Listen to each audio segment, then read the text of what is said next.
Apesar da temporada de premiações de 2025 ter sido aquela mais envolvente, sobretudo para nós brasileiros, em razão de, bem, todo mundo já sabe em razão do que, ainda estou aqui. Para mim foi um momento para dar um passo para trás na minha carreira. Foi um período de muita apatia, de desinteresse, de esmorecimento, por razões pessoais, mas também profissionais, que envolve a produção de críticas, a produção de conteúdo e tudo aquilo que me coloca dentro do radar dos críticos brasileiros que estão nas redes sociais, que estão na internet. Não vem ao caso agora trazer os motivos pelo qual eu me sinto assim, mas eu não poderia deixar de perder esse momento, que é o momento de colaborar com as minhas apostas para o Oscar de 2025. Eu sei que eu cheguei muito tarde na festa, sei que eu estou pegando o último trem praticamente, mas eu queria dar um pouco de contribuição para esse bate-papo sobre o Oscar. Ao longo desse vídeo, eu vou estar passeando pelas 23 categorias do Oscar, trazendo informações racionais, pelas quais eu acredito que cada um dos nomes que eu vou indicar sairá vencedor. E eu vou começar com as 3 categorias de curta-metragem que para muitas pessoas, inclusive para quem aposta e para quem é especialista, são categorias meio cheias de interrogação. Existem 2 motivos para isso. O primeiro desses motivos é que não há verdadeiramente um termômetro consistente para que a gente consiga balizar o posicionamento dos membros votantes da academia em relação aos curtas-metragens. E o segundo motivo, ainda pior, é que provavelmente os 10 mil membros da academia não assistiram aos 15 curtas-metragens indicados. Então, para que a gente consiga situá-los, a gente precisa entender elementos como fenômeno, quem está por trás daquela produção, pessoas ou distribuidoras ou serviços de streaming, porque são eles que vão dar visibilidade para esses curtas-metragens e vão fazer com que um contingente da academia assista um ou outro curta-metragem e vote naquele filme, possivelmente. Então é muito mais importante a gente não enxergar apenas a qualidade, mas enxergar os nomes por trás de cada um desses filmes. É por esse motivo que eu acho que vai ganhar a curta-metragem live action Anurra, um filme produzido pela Mindy Kaling, que é uma atriz, diretora, roteirista, que você deve se lembrar de The Office e é muito querida dentro da indústria. E é um filme que também tem a Netflix por trás, fazendo a sua campanha. Então, para mim, tem 2 elementos que tornam mais visível para os membros votantes. É por esse mesmo motivo que eu acredito que o curta-metragem documental The Only Girl in the Orchestra vai vencer a sua categoria, porque tem por trás o nome da Netflix. Eu poderia até escolher I'm Ready, Warden, que é um filme produzido pela MTV Documentaries e que está sendo distribuído pela Paramount. Só que eu acho que a Netflix ainda tem maior visibilidade e maior alcance para esses membros votantes, então essas são as minhas 2 apostas. Para terminar, na categoria de curtas, você tem o curta de animação Wonder to Wonder. E aqui o único motivo pelo qual estou apostando nele é porque ele venceu o BAFTA de melhor curta-metragem. Pode não significar muita coisa, já que ele é produzido por ingleses. Ele tem nomes ingleses e o BAFTA normalmente privilegia a produção da Inglaterra, do Reino Unido. Mas pode ser sim que signifique alguma coisa. A grande realidade é que eu posso acertar as 3 categorias, posso errar as 3 categorias e eu não vou ter uma informação consistente, senão essas que eu apresentei para munir os meus votos para vocês. Vamos falar logo de filme internacional, animação e documentário. Filme internacional foi uma categoria que começou bem interessante, porque a princípio Ainda Estou Aqui era o nome certo para ser indicado, mas ninguém acreditava muito no potencial do filme para ser premiado. Isso porque A Semente do Fruto Sagrado tinha toda uma narrativa envolvendo o seu diretor e roteirista, que foi ameaçado de prisão e precisou fugir do regime iraniano. Você tinha Emília Pérez, que havia ganhado 2 prêmios no Festival de Cannes, fazendo com que Ainda Estou Aqui fosse uma força a ser considerada, mas não a força. Aí veio a campanha da Sony Classics, que merece ser estudada e repetida para a gente compreender o fenômeno que foi Ainda Estou Aqui, não apenas nos cinemas brasileiros, mas ao redor do mundo. A Semente do Fruto Sagrado não teve a mesma repercussão, não teve a mesma campanha, e Emília Pérez se destruiu, seja em razão das declarações do seu diretor, mas seja em razão, sobretudo, das declarações de sua atriz. Acaba que o favorito se transformou em Ainda Estou Aqui, quando a lógica nos impeliria a pensar em Emília Pérez, que é o filme mais indicado da noite, com 13 indicações. A minha aposta, por causa desse cenário contextual de um filme que foi lançado no momento certo, ganhou tração no momento certo e hoje é admirada pelos principais veículos de imprensa. Inegavelmente, isso influencia no voto da academia, é o favorito. Em animação, a gente tem uma disputa entre dois filmes, Robô Selvagem e Flow. E até a hora do Oscar, a gente não vai poder se decidir claramente quem vai vencer. Para mim, os filmes são ótimos e Robô Selvagem tem a vantagem de ter vencido a maior quantidade de prêmios no Annie Awards, que é o Oscar da animação. Ajuda o fato de o filme ter um elenco de vozes com atores conhecidos, como a Lupita Nyong'o, e também ajuda o fato de ser a DreamWorks, a sua produtora. Já Flow é como se fosse o Rocky Balboa, é como se fosse o azarão nessa corrida. Um filme produzido modestamente na Letônia, mas que conquistou todo mundo pela qualidade de sua animação.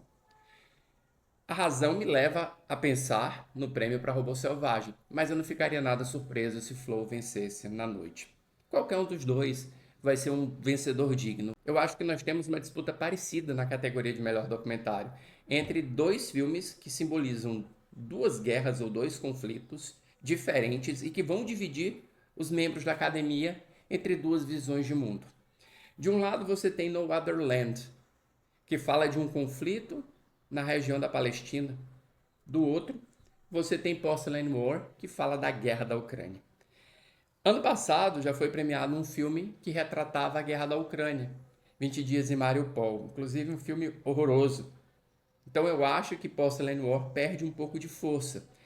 No Otherland, por outro lado, ele tem a vantagem de não falar diretamente sobre o conflito na faixa de Gaza.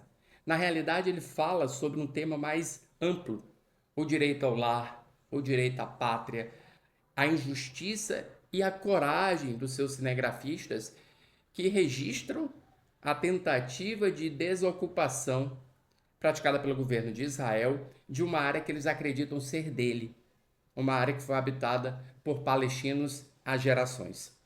Eu acho que o filme tem uma humanidade maior do que apenas o elemento da guerra. E eu vejo que, até mesmo em razão da eleição de Trump, pode ser que as vozes pró-Palestina dentro da academia falem dessa vez mais alto do que as vozes pró-Ucrânia. A minha aposta é em No Other Land, mas está bem aberto também essa categoria. Nas categorias mais técnicas de efeitos visuais e de som, eu aposto em Duna, parte 2. Inclusive, eu acho curioso como, no início do ano passado, depois de Oppenheimer ter ganhado o Oscar, ter consagrado Christopher Nolan, muitos de nós comentávamos sobre como 2025 seria o ano do Denis Villeneuve, com a saga Duna. Acabou que, depois do filme ter ganhado 6 Oscars, no Oscar de 2022, o filme simplesmente não engrenou junto com os votantes. O curioso é que a parte 2 é melhor do que a parte 1. Faria mais sentido premiar a parte 2. Mas acaba que o filme vai levar para casa apenas essas duas estatuetas técnicas, melhor efeitos visuais e melhor som. Já no departamento de arte, Wicked vai levar tanto o prêmio de melhor figurino quanto o prêmio de melhor direção de arte, ainda que a direção de fotografia do filme tente sabotar a sua direção de arte, tornando mais feia a fotografia, tirando cores da fotografia.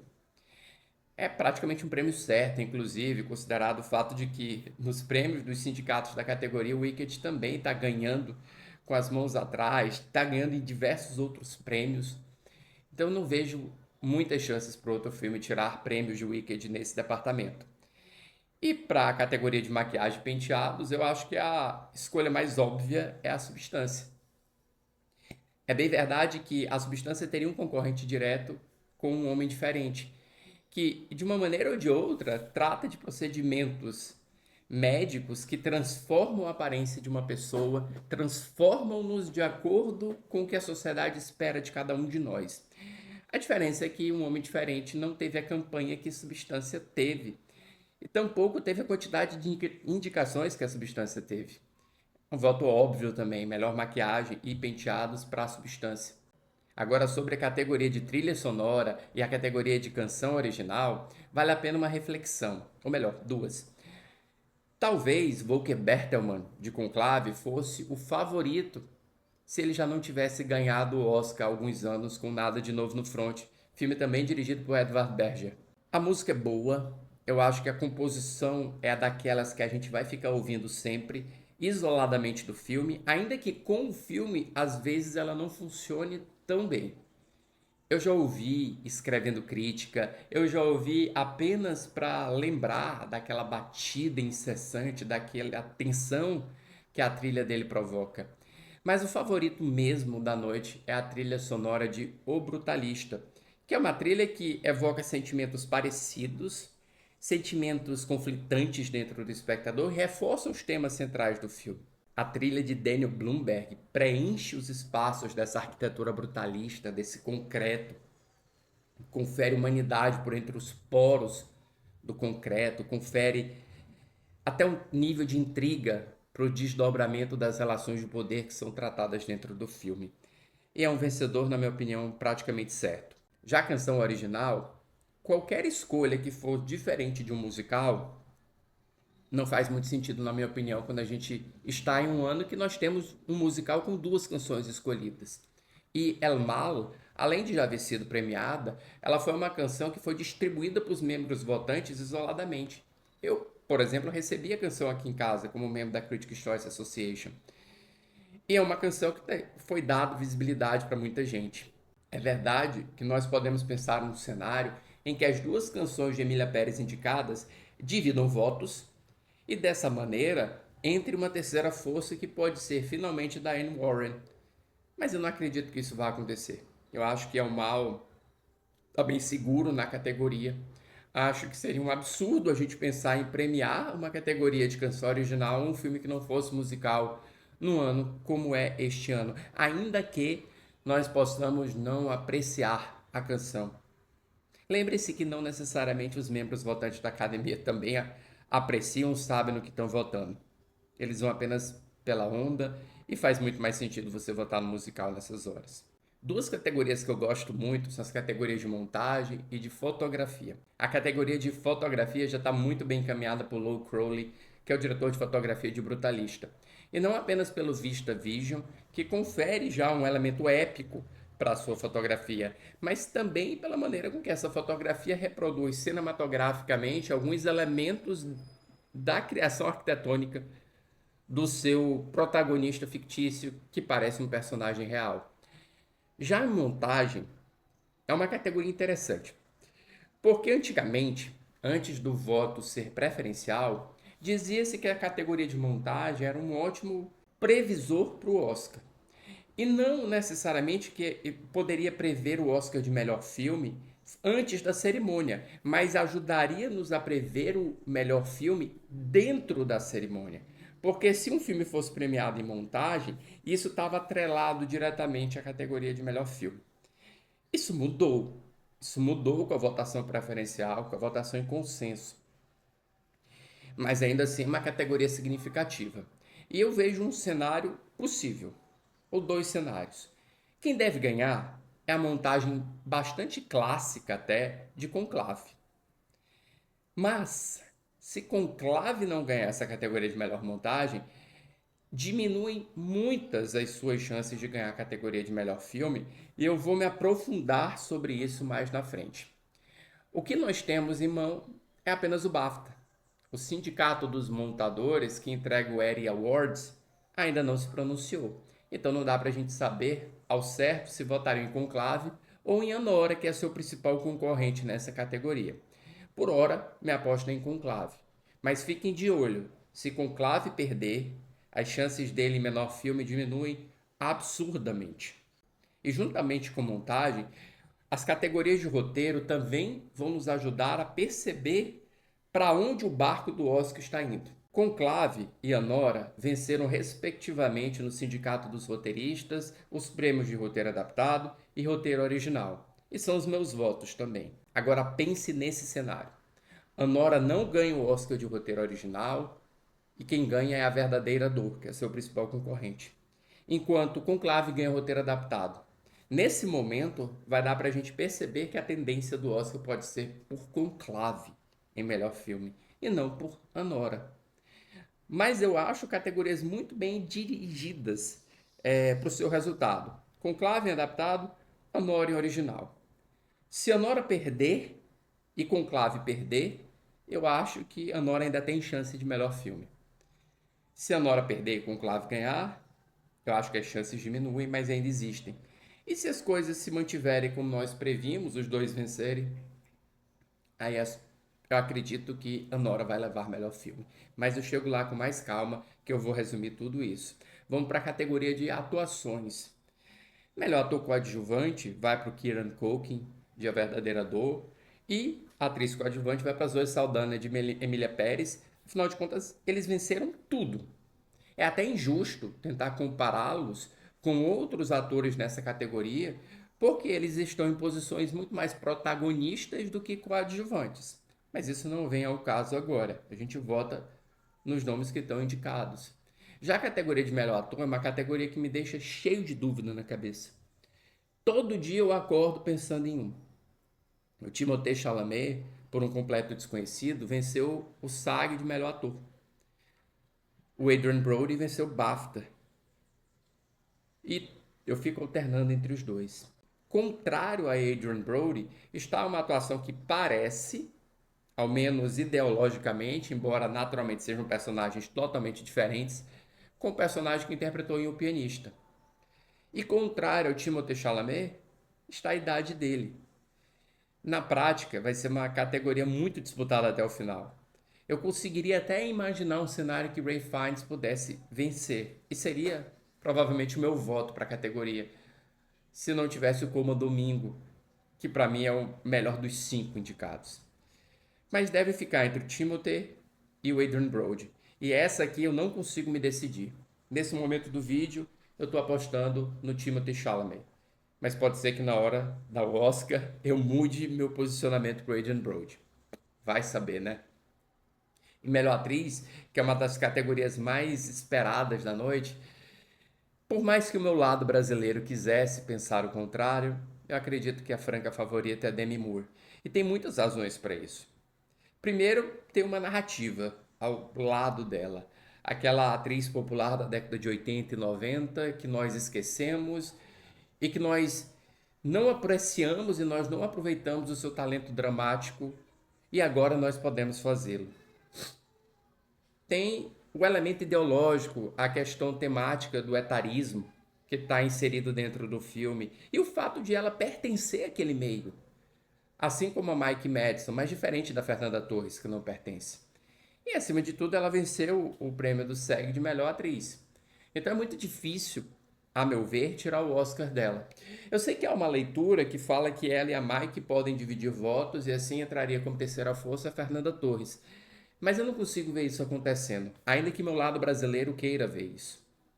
Eu sei que na hora do Oscar, eu vou esquecer tudo que eu falei, eu vou torcer como louco pela Fernanda Torres e torcer para que eu esteja errado. Mas agora, conversando com vocês, pragmaticamente, meu voto é na Demi Moore por A Substância. E para a gente concluir, melhor direção vai ser o Sean Baker, não apenas porque ele ganhou o termômetro mais fiel de todas as categorias, que é o prêmio de melhor diretor no Sindicato de Diretores, mas também porque ele não tem competidores à altura. Dois dos competidores estão envoltos em polêmicas. Você tem o Brady Corbett e o uso de inteligência artificial e o brutalista, e você tem o Jacques Audiard e seus comentários xenofóbicos. Você tem a Coralie Farjan, que poderia ser um nome forte, mas ela dirige um filme de terror e a gente sabe como a academia se sente em relação a filmes de terror.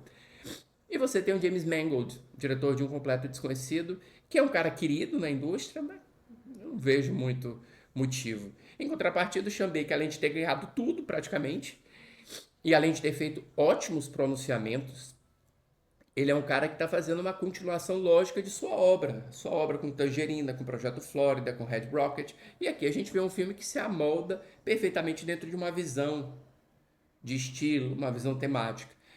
E é o único que, para mim, sobra dentro da categoria. O meu voto é para ele. Assim como o meu voto de melhor filme é Anora. A Nora venceu o Sindicato dos Produtores, que tem a vantagem de ter o mesmo método de votação do melhor filme, que é o método preferencial. E ainda que a Nora não apele muito bem para os membros votantes conservadores da academia, eu não acho que tenha tanta força assim para perder esse Oscar. Conclave é quem corre atrás. Conclave é um filme que não incomoda ninguém. Conclave é um filme que vai ficar em terceiro, quarto nas listas de melhor filme da votação preferencial e pode surpreender, sobretudo se vencer montagem, se vencer roteiro adaptado e a Nora perder roteiro original. Aí eu vou começar a pensar que Conclave vai vencer melhor filme. Por enquanto, o meu voto vai para a Nora. E obrigado por ter ficado até o final desse vídeo. Essas são as minhas 23 apostas, eu vou relacioná-las todas nos comentários para que vocês não se percam. E eu convido vocês, para quem tiver interesse, matricular-se no Clube do Crítico 31, que nessa edição nós vamos estar discutindo a nova Hollywood. É uma oportunidade para você aprender sobre cinema, para você criar um espaço de bate-papo onde você pode discutir sobre os filmes, dar sua opinião e aprender com a opinião dos outros, clicando no link que eu vou deixar também na legenda. Valeu, turma. Até a próxima temporada de premiações.